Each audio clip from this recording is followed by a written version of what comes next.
পাওনি না? মেয়েটা এখন মর্গে। হ্যাঁ, কাল রাতে তাকে ধর্ষণ করে তারপর তার মুখ বন্ধ করতে তাকে খুন করে খালের জলে ফেলে দিয়েছ। চেঁচিয়ে কোনো লাভ হবে না। আজকের দিনটা তোমার নয় তুফান, আজকের দিনটা আমার। এই কলোনির মানুষ এরা তোমায় ভগবানের মতো পুজো করে। ভগবান, হ্যাঁ ভগবান তুমি। আজ এরা দেখবে কি এই ভগবানের পা হড়কালে কি হয়।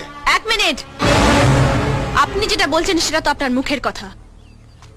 কি প্রমাণ আছে আপনার কাছে? প্রমাণ? প্রমাণ হাতে না পেয়ে কি ভগবান পেটানোর কাজে হাত দিয়েছি? হ্যাঁ, এই নিয়ে এসো।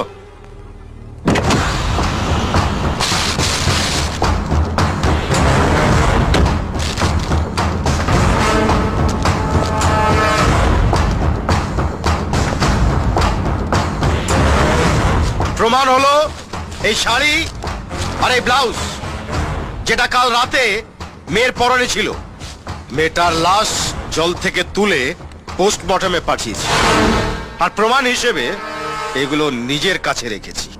না না না, এ আমরা বিশ্বাস করি না।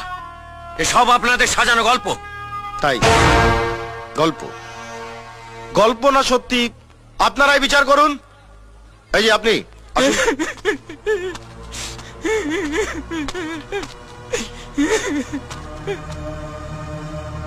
নিজের মেয়ের মৃতদেহটা আমি নিজের হাতে মরকে পাঠিয়েছি।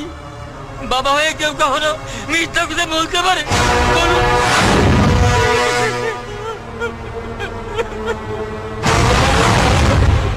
আপনার আর কিছু বলার আছে? গৌরী, ব্যাস, আপনি আমাকে বলেছিলেন না আপনি আমার বিশ্বাস, যে একটা অসহায় মেয়ের একটা রাতের বিশ্বাসের মর্যাদা রাখতে পারে না, সে আমার সারা জীবনের বিশ্বাস হয়ে থাকবে কি করে? আমি তো তার থেকেও বেশি অসহায়।